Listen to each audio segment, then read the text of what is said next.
Hi guys! Welcome back to my channel. So, for today's video guys, may bibisitahin akong kaibigan. Si Joy. So, si Joy, na-meet ko nung time na nag-start ang parenting program ng DSWD, Save the Children, and Norwell Lidipay. It's been a while na hindi kami nagka-chat-chat dahil nga siguro nagka-busy-busy. Tapos nung bandang February or March, nagka-chat ulit kami and nalaman ko na may dinaramdam pala si Joy guys. So tara, check natin. Hi guys! So, nandito na ako ngayon kina Joy. And eto si baby. Hi baby! So, nasa Joy. Ako po si Joy Yuson. Ito po yung anak kong si April Joy. Isa po siyang hydrocephalus at ako naman ay isang dialysis.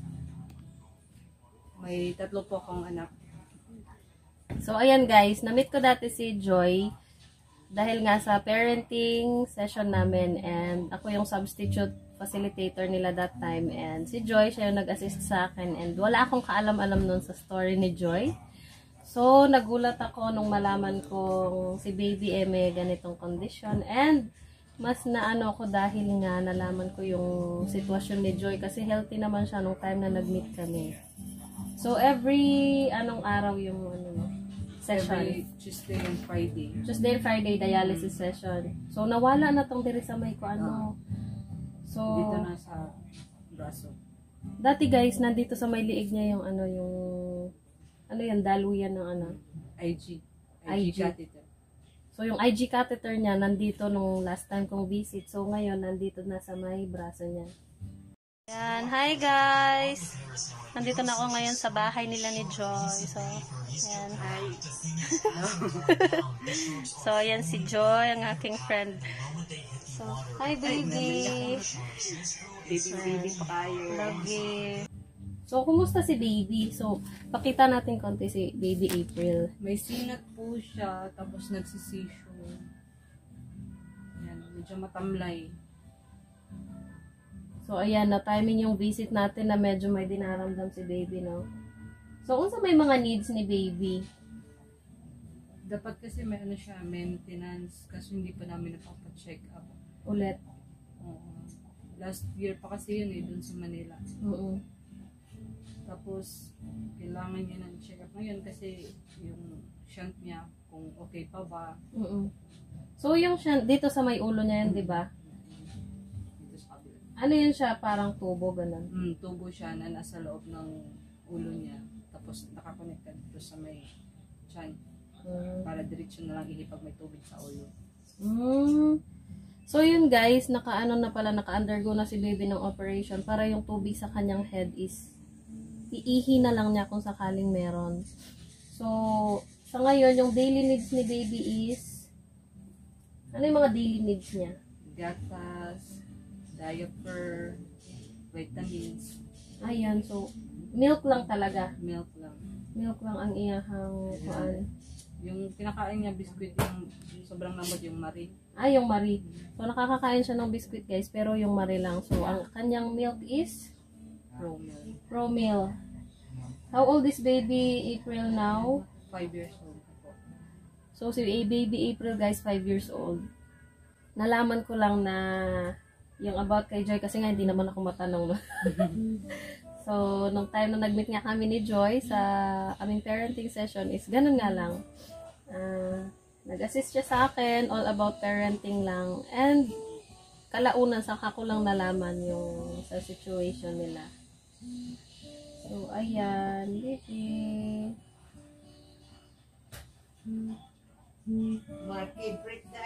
So, di ba naamoy ko, naamoy katong, sa itong paraffol ninyo? Guys, support niyo po kami sa aming raffle for a cause para kay baby, para sa needs niya. Nasa wall ko po. Add nyo lang po or PM nyo po ako.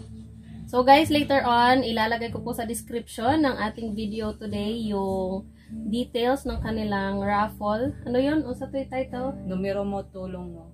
Yun, numero mo, tulong mo. So yung may mga numbers dun guys na may iraraffle and yung panalo nun is papunta kay baby kung sakali. So, ilalagay ko sa description ng ating video guys, yung details din ni Joy. And kung sakali po, yung mga may malambot na puso dyan, baka gusto po nating mag-join sa kanilang raffle. Ayan, ilalagay ko po yung number ni Joy sa description box. So, ayan. So, before, nakapa-check up na Mug Manila. Before lockdown. Before lockdown. And before pa ka na-diagnose. So, nakakatagilid si baby guys na ano. Pero, yun, nakakalaga niya sa finger. So, therapy ko, ano, video call. So, every sa Manila therapy. Monday, Wednesday, and Saturday. So, twice a week ang iyang therapy. And sa iya therapy, kamura po yung mulihok sa katong ipa, kuan. Musog mo sa tudlo sa therapist. Kung sa may purpose ato niya na therapy? Para may gala niya yung mga joints hindi na manigas ba? So kailangan na. Okay. Manigas kasi yung mga joints niya. Kaya dapat na laging ginagalaw. Tsaka yung ulo dapat nakakayan niya na.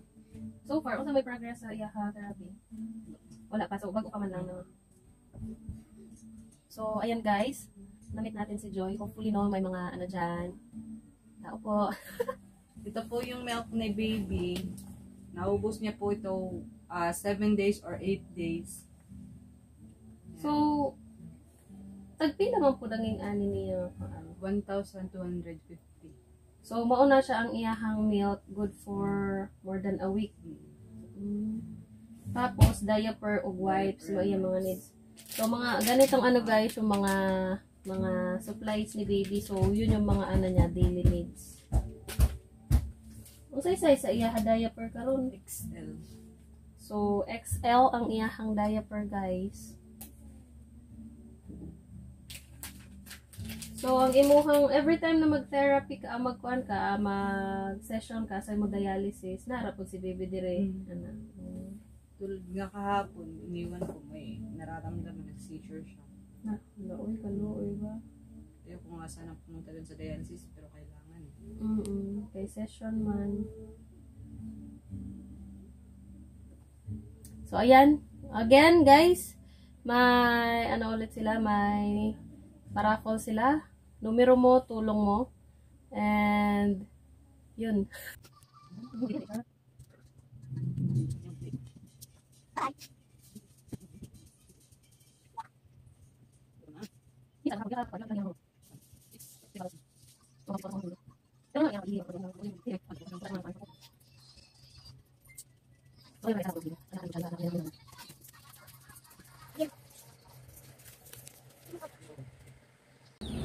So, ayan guys, dyan po nagtatapos ang ating visit kina Joy. Sa ngayon po, sina Joy ay nakatira sa bahay ng kanyang mama. Dahil nga, pag nagda-dialysis session siya, every Tuesday and Friday, doon sa bahay na iiwan si Baby April. Pero yung bahay naman nila Joy is nasa likod lang din ng bahay ng mama niya. Okay. So, mag-isip ba lang nila ni Joy? Okay. So, yan. Ito yung bahay nila ni Joy. So, and dahil nga sa ano natin kay Joy, no?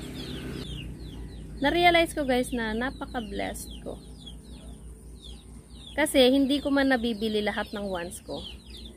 Napo-provide naman lahat ng needs namin. And we're healthy. Diba yun naman ang mahalaga, yung malusog ang buong pamilya. Kasi napakahirap nung gano'n na may nararamdaman. So yun, I'm so thankful and blessed dahil nga basta yun. So, ayan guys, dito na po nagtatapos ang ating video and kindly check na lang po sa description box ang details about nung pa-raffle na numero mo, tulong mo nila Joy. And lalagay ko rin ang kanyang Facebook account and kung may mga gusto pong magbigay kay Joy, nandyan na din po sa baba sa description box ang kanyang GCash number. So ayan guys, thank you all for watching and God bless us all, guys.